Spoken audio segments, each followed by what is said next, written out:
Our first scripture lesson this morning comes from the book of Ephesians, chapter 5, verses 8 through 14, found on page 1019 of your pew Bibles.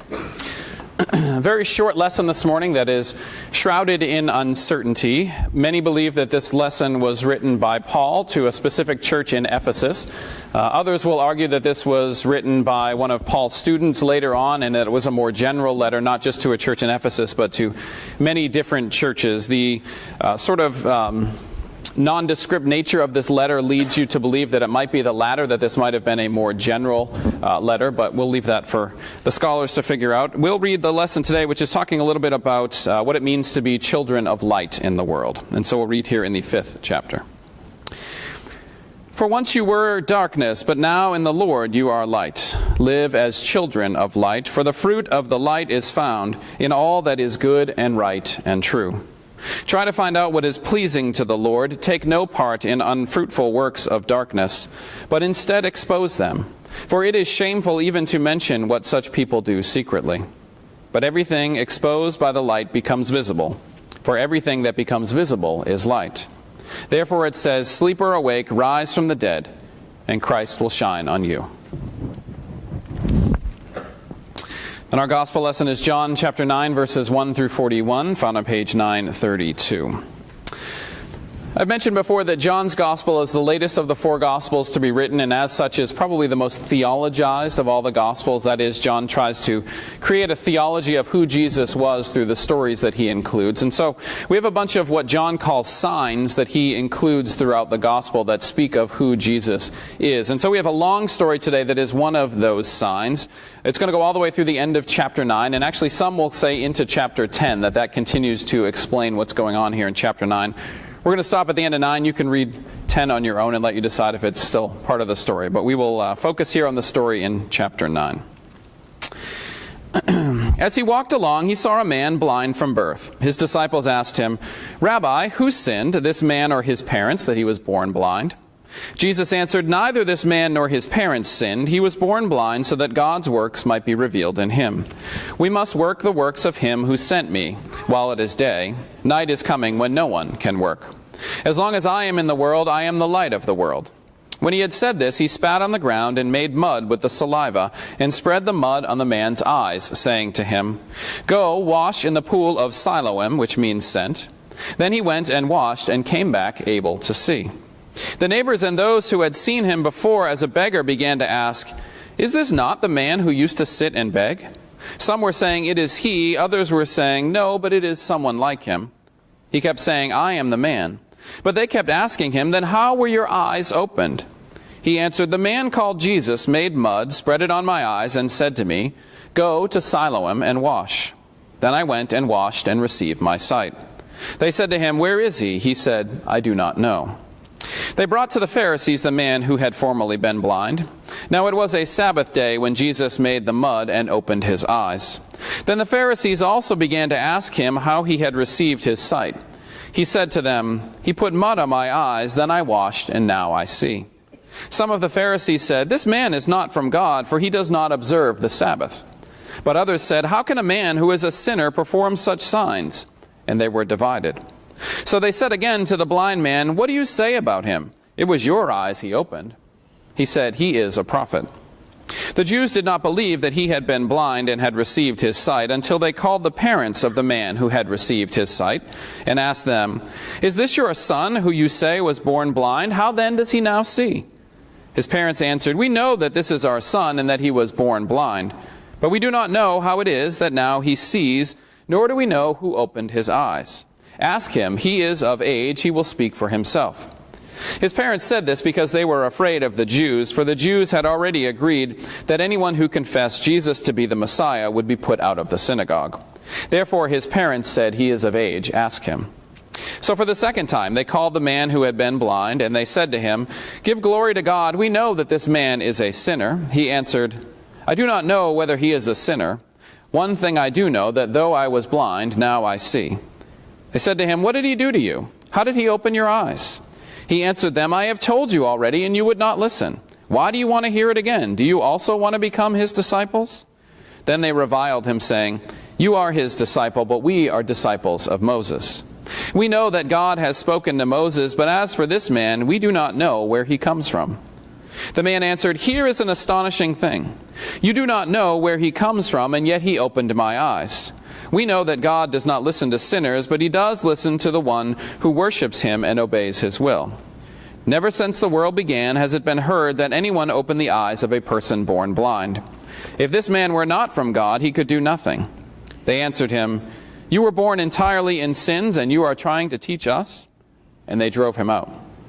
Jesus heard that they had driven him out, and when he found him, he said, "Do you believe in the Son of Man?" He answered, "And who is he, sir? Tell me so that I may believe in him." Jesus said to him, "You have seen him, and the one speaking with you is he." He said, "Lord, I believe," and he worshipped him. Jesus said, "I came into this world for judgment, so that those who do not see may see, and those who do see may become blind." Some of the Pharisees near him heard this and said to him, "Surely we are not blind, are we?" Jesus said to them, "If you were blind, you would not have sin.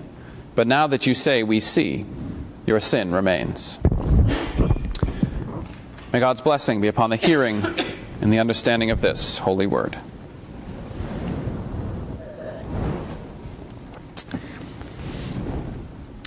There once was a man living in a house that was being flooded. After a number of days of rain, not unlike today, the flood waters had risen up to the second story of his home. Trying to escape the waters, the man went up to the second floor and prayed to God, saying, "God, please save me from these flood waters. I don't want to die." So a few minutes later, a woman comes by in a rowboat and yells to the man, "Come out through the window and get into the boat. I will save you." But the man replies that he will not go because he's waiting for God to save him. A couple more hours go by, and the man is now forced to go up onto the roof of the house because the floodwaters have risen even further. He again prays to God to be saved. A few minutes later, a speedboat buzzes by. The man inside the speedboat stops and yells to the man on the roof, "Get in, I will save you. The floodwaters are getting too high." But the man on the roof replies that he'll wait because he's waiting for God to save him.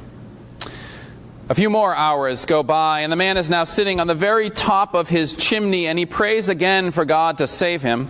A few minutes later, a helicopter flies overhead and drops a ladder down to him. The man inside the helicopter then yells down, "Climb up the ladder, the waters are too high, we'll save you." But the man on the chimney doesn't climb up the ladder. He responds again that he is waiting for God to save him. Well, you guessed it, the man in the story eventually dies, and when he gets into heaven, he meets God face to face, and he says to God, "I prayed to you so hard, why didn't you save me?" To which God replies, "I sent you a rowboat, a speedboat, and a helicopter. What else did you want me to do?" Some of you have heard that story before. I know, it's too good not to share again, though. If the man had only taken the initiative to climb into one of those boats or climb up the ladder beneath the helicopter, he would have been saved because God helps those who help themselves, right? That must be true because it's in the Bible. It is in the Bible, right? Well, that's what 82% of respondents in a recent survey believe. Though it should be said that in this same survey it was revealed that 12% of adults believe that Joan of Arc is Noah's wife. Over 50% of graduating high school seniors believe that Sodom and Gomorrah were husband and wife. And many respondents believe that the Sermon on the Mount was written by Billy Graham. So it might not surprise you that those 82% of respondents were actually wrong. God helps those who help themselves is not in the Bible. So where does it come from? Well, most trace it back to one of Aesop's fables, Hercules and the Wagoner, that goes like this. A wagoner was once driving a heavy load among a very muddy way. At last he came to a part in the road where the wheels sank halfway into the mire, and the more the horses pulled, the deeper sank the wheels. So the wagoner threw down his whip and knelt down and prayed to Hercules the strong. "O Hercules, help me in this hour of distress," quoth he. But Hercules appeared to him and said, "Tut, man, don't sprawl there. Get up and put your shoulder to the wheel." The moral of the story, then? The gods help those who help themselves. Later appearing in the 1736 edition of Poor Richard's Almanac, in a quote attributed to Benjamin Franklin, "God helps them that help themselves," this saying has become such a staple in people's religious understanding that we assume that it had to come from the Bible. Now, the question of whether or not it appears in the Bible really is somewhat of a moot point. There are plenty of sayings and beliefs that we adhere to today that have no basis in the Bible. And so the question is this one helpful or not? Is God helps those who help themselves a saying that we should be perpetuating, or one that we should let go of once and for all? We'll keep that lesson in mind, or a question in mind, as we turn to that lesson from John's Gospel. So today we had a long and vivid story, didn't we? We learned that this man has been born blind. Jesus then helpfully dismisses the notion, very common in his day, that someone had to sin in order to cause this man's blindness. Then he spits into the dirt, makes mud, and wipes mud on the man's eyes. Telling the man to go and wash his face in a nearby pool of water, the man is then miraculously healed. However, the townspeople, who only know this man as a beggar on the street, don't recognize him once he's healed. It's almost as though the fact that he was differently abled had been the only thing that they could ever see in him. Now, this is troubling because it suggests that the community defined this man by his differing abilities, even though we know that a person is much more than their ability level. But that's another sermon for another day. Now, from here, many may want to get into a debate over how this healing took place. But if we do that, we'd have to agree with one author who writes that this once blind man was the recipient of a double miracle. Not only had Jesus fixed his optic hardware that he might have installed, and he might have also installed the necessary mental software, which allowed the man to make sense of this information coming in through his eyes. Now, maybe the science-minded among us would like to have a conversation about how challenging it is for someone who has lost their sight to regain it once again, but I'm not sure that's where we're supposed to go today. Because dissecting this miracle is likely not what people would have talked about in Jesus' day. As Reza Aslan's book Zealot argues, Jewish intellectuals and pagan philosophers who wrote treatises denouncing Christianity took Jesus' status as an exorcist and a miracle worker for granted. In other words, they just assumed that Jesus had the power to do this. They didn't question it. And so then I think we need to take this story at face value. It's a healing story, or a sign, as John's Gospel calls it, of the way that Jesus is at work in the world. And that sign was of a blind man who helped himself to the point that God reached out to heal him through the work of Jesus. God was helping a man who helped himself, right? Actually, no. Remember how the lesson begins? As Jesus walked along, he saw a man blind from birth. Jesus then spits on the ground and goes over to heal the man. That's right, it's Jesus who takes all of the initiative here. That makes this story unlike the woman who grasps Jesus' cloak in the crowd, or the men who lowered their friend down through the roof of that house, or any of those who came up and confessed Jesus as the Christ before asking to be healed. Those people took some initiative, but not this man. No, this man was simply minding his own business on the roadside when Jesus came over to him. So in this case, God helped a man who didn't help himself. So does that mean that God doesn't help those who help themselves? Of course not. The point is that God helps those who help themselves, and God helps those who are unwilling or unable to help themselves. That's what we call grace. That unmerited and unearned gift from God just because God can and does love us. A free gift. We should be excited, right? Or maybe not. For I know that many of us wonder why God would offer such a gift to us. Why would God love me, we wonder to ourselves, remembering the time in the past when we failed to live up to our marital vows, the time when we said those words to intentionally hurt a friend, the time when we fudged our tax returns more than just a little bit, the times when we willingly turned our backs to God. We think of those times and we say to ourselves, there's no way that God could love me. Not only that, but we think that if God does offer us such a gift, we should have to earn it. After all, that's the American way, to think that we need to earn everything that we get. We don't need handouts or charity or pity. We just need to work hard and earn what we get.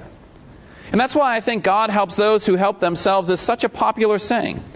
In our minds, it makes sense. We work hard, we get something.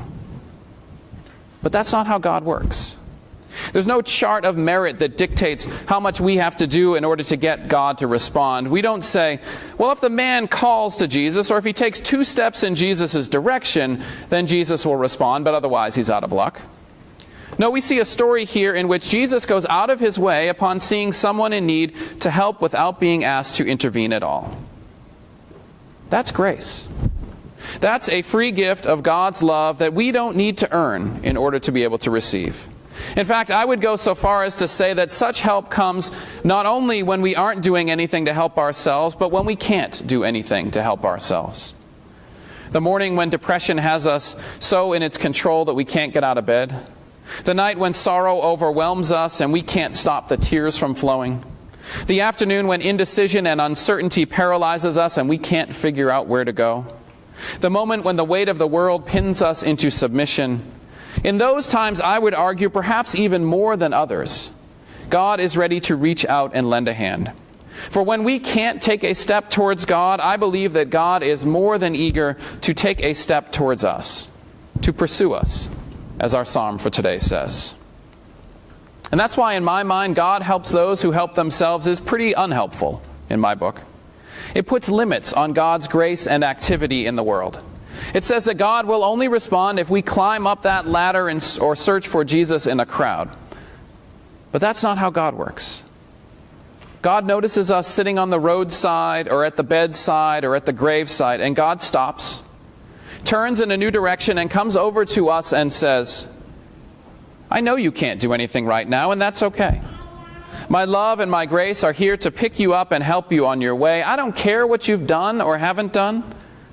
I get to do what I want. So here, accept my love and my grace precisely because you haven't earned it. That's what this story is all about. A free gift that God is ready and eager to give that we need to figure out how to be willing to receive. So accept God's gift. And once you've done that, if you're still fighting that American way and feel like you need to do something, then fine. Why not try living your life in response to this amazing gift, saying thank you, loving the world with the same unearned love and grace that God has showered us with. I'm pretty sure that's the kind of help that God would love to see. Amen. Hymn number 76.